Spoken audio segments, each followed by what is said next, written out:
गरीब औरत और भगवान का मसाला। सीमा, ओ सीमा, मेरे तबीयत बहुत खराब है। हमारे घर का गुजारा कैसे चलेगा? ना खाने के लिए घर में अनाज है और ना ही राशन। अब तो दवाई भी खत्म हो गई है। दवाई के लिए पैसे भी नहीं बचे हैं। पता नहीं भगवान कौन सी परीक्षा ले रहा है। तुम परेशान मत हो, तुम घर पे आराम करो। काम पे मैं चले जाती हूँ। जो कुछ भी पैसे आएंगे उनसे घर का राशन लेते आऊंगी। शामली बनत के कोई सवारे है क्या? काकी, कहाँ जा रहे हो बड़े तेज में? सेठ जी के यहाँ काम करने जा रही हूँ। तुम्हारे चाचा जी की तबीयत बहुत खराब हो रही है, इसलिए मैं जा रही हूँ। काकी सेठ बहुत ही लालची आदमी है। वो किसी के भी पैसे नहीं देता, अपना काम करा लेता है। मैं तो कहता हूँ आप कहीं और काम देख लो, वो आपको पैसे नहीं देगा। बेटा, मैं पढ़े लिखे नहीं हूँ, मुझे सेठ के अलावा कौन काम देगा। अच्छा बेटा, मैं चलती हूँ, देर हो रही है। सीमा, ये टाइम होता है काम पर आने का। पहले ही दिन तुम लेट आए हो। अगर यहाँ काम करना है तो टाइम से काम पर आना होगा, वरना तुम यहाँ से जा सकते हो। और हाँ, एक बात कान खोल के सुन लो, लेट आने पर पैसे कटेंगे। काम सही से करना, कोई भी सामान टूटना नहीं चाहिए, वरना एक भी पैसा नहीं मिलेगा और काम से निकाल दूंगा। अब खड़ी खड़ी मेरा मुंह क्या देख रहे हो? काम पर लग जाओ। हे भगवान, क्या क्या दिन दिखाएगा। भगवान, ये सेठ तो बहुत ज्यादा ही लालची है। पता नहीं कौन से जन्म का बदला ले रहा है। पता नहीं कब सुख के दिन आएंगे। हे भगवान। वहां उसे अनाज की बोरियां उठानी पड़ती, खेत में मजदूरी करनी पड़ती, मेहनत बहुत थी। सीमा, ये ले तेरे आज के कमाई। जो सुबह बात हुई थी, तेरे टाइम से लेट आने के वजह से कुछ पैसे काट लिए हैं, ठीक है? और एक बात याद रखना, यहाँ चोर लुटेना बहुत घूमते हैं, ध्यान से जाना। चलो, जैसा तैसा करके आज का घर का राशन आ जाए और जो बचेंगे उनकी दवाइयाँ आ जाएंगी। पकड़ो, कोई तो चोर को पकड़ो। हे भगवान, ये चोर मेरे पैसे लेके भाग रहा है, कोई तो मदद करो। तूने मेरा दिल खुश कर दिया। बड़े आए थे मेरे यहाँ काम करने, मेरे हाथ से पैसे नहीं छूटा, उसे मैं ये पैसे कैसे दे देता? सेठ जी, आपने तो औरत को भी नहीं छोड़ा, आपने तो उसके पैसे भी लूट लिए। उस औरत पर कुछ तो रहम कर लेते। बस मूर्ख, मैं कोई पंडित वंडित नहीं हूं जो मैं किसी के सेवा करूंगा। मैं एक व्यापारी हूं, मुझे सिर्फ पैसा कमाना आता है। कान खोल के सुन ले जो बोलता हूं, तू करते जा, मुझे मत सिखा।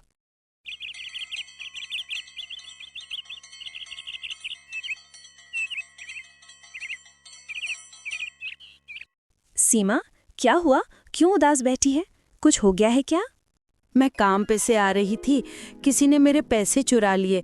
मेरे पति की तबीयत भी खराब है, घर पर कुछ राशन भी नहीं है। अब बताओ बहन कि क्या करूं? तो चिंता मत कर सीमा, भगवान सब ठीक कर देगा।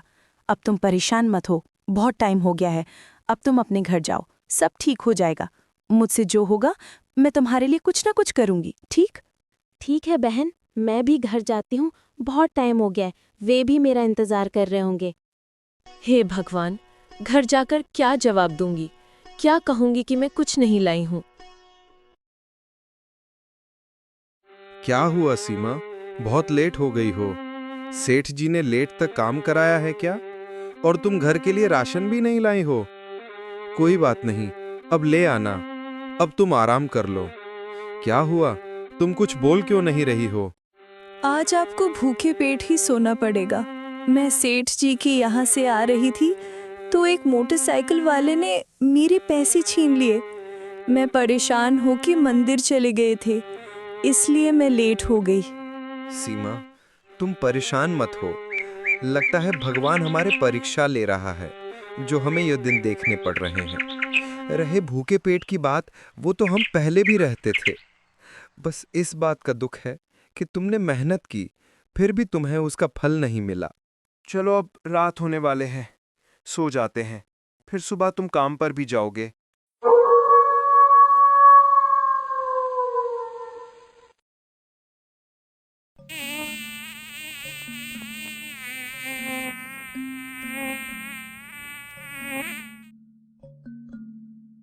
खाली पेट तो मुझे नींद नहीं आ रही है। अब मैं क्या करूं? और पता नहीं क्या क्या दिन देखने को मिलेंगे। कब तक हम ऐसे ही खाली पेट सोएंगे? हे ऊपर वाले, बस जल्दी जल्दी से सुबह हो जाए, सेठ जी के यहाँ से कुछ खाने को लेकर आऊंगी। प्रभु, ये सीमा कब तक ऐसे ही परेशान रहेगी? आप कुछ करते क्यों नहीं? मुझसे इसके ये हालत नहीं देखे जा रहे हैं। पार्वती, तुम जानते ही हो, हर एक चीज का समय होता है। ये सब चीजें पुराने जन्म से जुड़े होते हैं। किसी ने पाप किया होता है तो उसे अगले जन्म में उस पाप का फल मिलता है। जो जैसा करता है उसे वैसा ही फल मिलता है। अभी तुम देखते जाओ सीमा के साथ और क्या क्या होने वाला है। अभी सुबह तो होने दो। जब से वो औरत इस दुकान पर आई है, तब से खाने में स्वाद आने लगा है।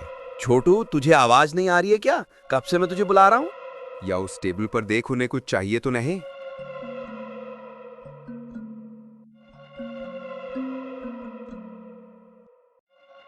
सीमा, मुझे तुम्हारे कोई जरूरत नहीं है। तुम्हारे जगह पर मैंने छोटू को लगा दिया है। अब तुम कहीं और काम देख लो। तुम यहाँ से जा सकते हो। सेठ जी, ऐसा मत करो। इस काम के अलावा मुझे और कोई काम नहीं आता। आप मुझे काम के कम पैसे दे देना। मेरे पति की तबीयत खराब है। आप मुझे काम से मत निकालो। आप जो बोलोगे मैं वो करूँगी, पर आप ऐसा मत करो सेठ जी। सीमा, ये रोना धोना मुझे मत दिखाओ। तुम यहाँ से जा रहे हो या मैं तुझे धक्का मार के निकाल दूं? अच्छा होगा तुम चुपचाप निकल जाओ और यहाँ मुड़कर भी मत देखना।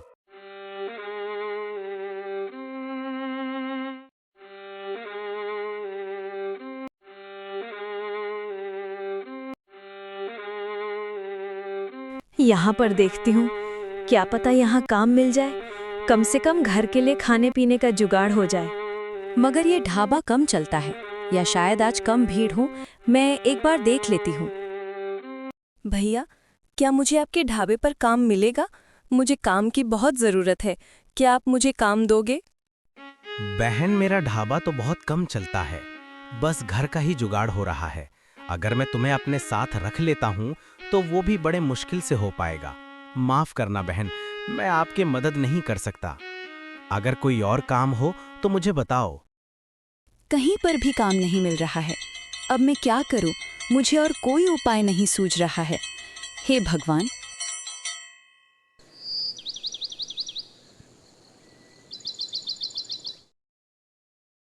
हे भगवान, मैंने कौन सा अपराध किया है जो ये दिन देखना पड़ रहा है?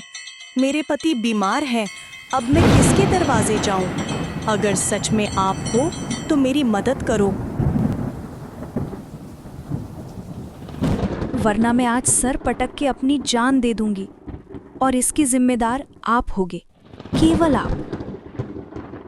प्रभु, आपको कुछ करना चाहिए। आपको सीमा की मदद करनी चाहिए। आप उसको इस हालत में नहीं छोड़ सकते। ऐसा मत करो। मैं अपने भक्त की और परीक्षा नहीं ले सकता। मैं अपने भक्त सीमा की मदद करने जा रहा हूँ।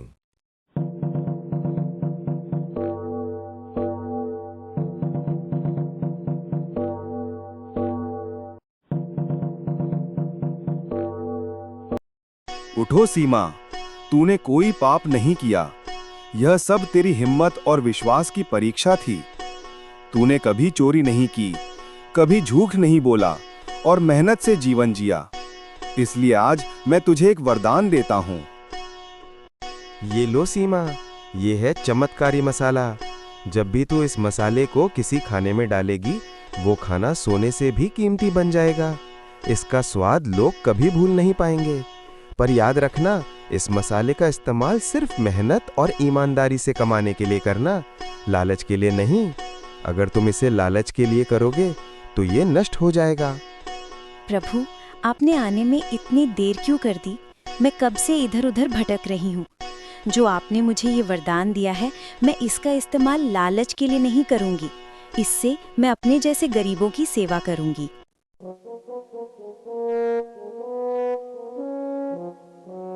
सीमा, आज तो तुम बहुत खुश नजर आ रही हो और तुम्हारे खाने में से बहुत ज्यादा महक आ रही है। इससे तो मुझे और ज्यादा भूख लग रही है। ऐसा खाना तो तुमने कभी भी नहीं बनाया। मैंने इसमें जादुई मसाला मिलाया है, जिसकी वजह से ये इतना स्वादिष्ट बना है। तुम्हारे पास इतने पैसे कहाँ से आए? ये पैसे तो मुझे सपना बहन ने दिए हैं। वो बोल रहे थे जब सब ठीक हो जाएगा तब दे देना, और इन पैसों से अपना खाने का कुछ ढाबा वगैरह खोल लेना। चलो ठीक है, बहुत तेज की भूख लगी है, कुछ खाने को दो, अब रहा नहीं जाता, कल से कुछ खाया नहीं है।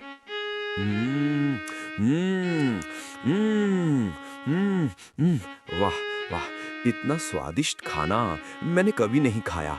इस खाने ने तो मेरी आत्मा तृप्त हो जाए। ये खाने नहीं सीमा, ये तो प्रसाद है जो स्वाद के साथ पेट भर देता है।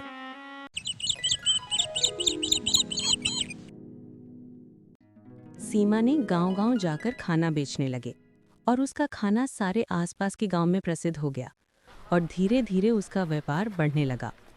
ऐसा खाना तो मैंने कहीं भी नहीं खाया और ना ही खा पाऊंगे। वाह सीमा, तूने तो कमाल कर दिया। सीमा मंदिर में जाकर भगवान का धन्यवाद करते। अब सीमा के पास सब कुछ था, नौकर चाकर, बड़ा घर, वो गरीबों की मदद करते। अब उसका जीवन सुख में था।